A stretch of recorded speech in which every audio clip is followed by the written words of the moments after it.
So over the last few days, Manchester United have been linked to former Chelsea head of academy chief, who's very highly rated in his role. And last night there was a big story that came out about Luis Campos to Manchester United, the highly rated PSG sporting director.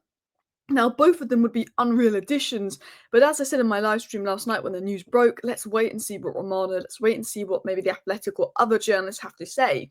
Because if Man United bring Luis Campos in, it'd be one of the best things that Ineos have done. But it looks like there's nothing going on, sadly. We'll talk about that in the latest on that. Greenwood wants back. Greenwood wants back to the Premier League and thinks clubs could potentially be willing to go back in for him now as sort of the whole Greenwood situation has died down a bit. We're going to talk about Greenwood and his potential return. More news is coming out on Mbeumo to Manchester United. You know, it's been confirmed by more journalists that we do want Mbeumo. The focus is Cunha. We're working on Cunha, but we want Mbeumo as well as Cunha and are leading the race for Mbeumo. Most advanced, most interested right now. We're going to talk about that. Casemiro, he's got back in shape. We're going to talk about what's going on behind the scenes, why Amorim really has grown to like Casemiro. And then, interestingly, Maddison's out for the rest of the season. Bergford's out for the rest of the season. We could be playing Spurs in the Europa League final. So, again, we'll talk about Spurs because they are picking up a few injuries. So, hello, and welcome back to Alice Talks Football, and welcome back to a live Manchester United news, transfer news, and update show on the channel where we're going to round up all the latest news that you need to know in 30 minutes, starting with debunking this. So, Academy Scoop, who's pretty credible, very, very credible when it comes to the Academy, often breaks stories. Very good source of information, has said sources have denied rumours linking Jim Fraser, formerly of Chelsea, to a new position at United. He said the same is true for similar stories regarding Luis Campos. Neither are currently in the frame for the roles at their club. Which is disappointing. I mean, the Jim Fraser one isn't as disappointing because I think, I know Ineos want to change every aspect of Manchester United, but I think the academy to an extent can be left how it is because it's working well. Adam Lawrence, Nick Cox doing a very good job. But Academy Scoop has mentioned that, as far as he's aware, there's nothing in Jim Fraser to United and nothing in Luis Campos to United. The Luis Campos thing is disappointing, but also not totally surprising, despite it coming out from a decent source of information, because Dan Ashworth didn't work because of what people believe as overcrowding. There was too many people that were like sort of highly qualified sharing a role, and they all maybe wanted a bit, all had strong opinions or something. I don't know, it's the way it kind of got explained. So I guess I've always felt that Jason Wilcox and Vival are kind of going to fill in Dan Ashworth's role when we weren't going to bring in a sporting director, because it just didn't seem to work between them and Wilcox, Vival, Barada. But look, if we could bring in a sporting director, Luis Campos, I think, would be everybody's first choice with what he did at Lyon, Monaco, PSG. But he's not in negotiations for Man United. So obviously last night it broke and we got a little bit excited, but we said we've got to wait to see what Romano and everyone says on this. But it did come up from a decent source that United were in advanced talks for Luis Campos. Now that has been debunked. Apparently he could be in advanced talks to join a club, but it might not be Manchester United. Doesn't look like it's Man United because Romano said right now there's no negotiations ongoing. Now that's cleared up, let's get into the other stories. So, The Sun said this. Mason Greenwood is keen on a return to the Premier League and believes people have moved on from the controversy that precipitated his exit. First things first, before we comment on the story, I will say I don't normally quote The Sun because I think it's full of crap. But The Sun were Greenwood's mouthpiece last summer and the outlet his dad was feeding information to. If you're aware of what happened last summer, who was in contact with Greenwood's dad, who was getting information, it was The Sun. The Sun is sort of the mouthpiece that Greenwood's agent, his father, has used. My honest opinion on this, Thomas Partey plays in the Premier League, Arsenal offered him a new deal. Yeah, there is a potential that Greenwood could come back. There's no rule stopping that. And if the club wants to face the scrutiny, some clubs will do that. I think if it's a massive club like Manchester United, they wouldn't be able to do it without scrutiny because what we do will get scrutinised 10 times more than any other club. But yeah, there is a potential that the Premier League club would be interested in Greenwood and willing to take that risk. They might feel that people have moved on from it. But I don't think many people have moved on from it.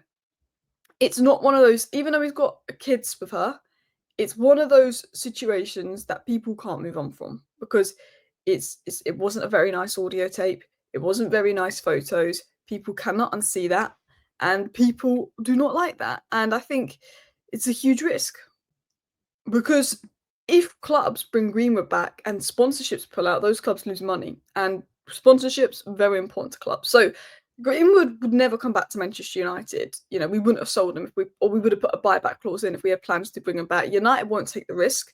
You never know with an Arsenal. You never know with a Chelsea. Let's be honest, Greenwood walks in our starting 11. He improves us. He probably starts striker for Arsenal, starts striker for Chelsea. He improves a lot of Premier League sides. He's a good player, but it won't happen in regards to United. Maybe another club takes that risk further down the line, but I think he's probably better abroad, away from the English media. I don't see him coming back.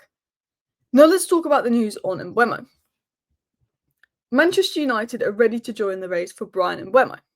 United's interest in Mbeumo is independent of the Cunha deal. Now, we covered this part of the story last night about United interested in Mbeumo joining the race, and it's independent of Cunha. Now, I've always said, I think we'll go for Mbeumo if we don't get Cunha. That's always been the feeling, but now it's been said, no, we're willing to go for both Cunha and Mbeumo. I think if we get Delap and Cunha, I don't know if we'll go for Mbeumo, but if we miss out on Delap because him going to Chelsea is a serious possibility, I think we could push for Mbeumo. It was said by Romano that Cunha still remains Man United's main target. We're working on the Cunha deal. The deal seems to be advanced. We just got to iron over a few final details with Cunha. But he said Bryan Mbeumo, there will be many clubs interested in him, and it's an open race. You know, again, didn't deny that United had interest in Mbeumo. And Ekram Kona also said that United are showing the most interest in Mbeumo, and Brentford's expected to ask for around 60 million for him. So right now, with United showing the most interest from Mbeumo, we are essentially leading the race. We are focused on Cunha, we're working on the Cunha deal, but we are showing the most interest in Bryan Mbeumo right now. The interest is there on top of Cunha, which is really interesting. It could also be a sign of, even though Mbeumo is more of a 10 than a striker and Delap's more of a striker, maybe United feel Delap could be more difficult, with Chelsea set to get European football, Champions League football. But yeah, I think, as Romano said, we're focused on Cunha. With Cunha right now, we've got sort of verbal agreements in place, but we're trying to tie up personal terms, which can be complicated because Cunha may want a clause or certain bonuses, bish, bash, bosh, you know, that kind of stuff. Once that's sorted, we go to Wolves, we trigger the release clause, but we've got to try and play the release clause in installments to Wolves. Like, we should get Cunha, it should be a done deal, we should get Here We Go soon, but it's Manchester United. If he asks for something crazy, they could take a step back. Man United do really want this deal. Let's continue on into the final few stories. So, Casemiro, the Manchester Evening News and Romano have recently spoke about Casemiro. The United Evening News did another report on it. They said that sources impressed by Carrington's improved fitness, this is sort of Carrington-based sources, and regular gym work before and after training. Staff see him as one of the most respectful players at Carrington, known for strongly protecting the club's image, and Amorim's impressed by his work ethic and professionalism while out of the starting 11.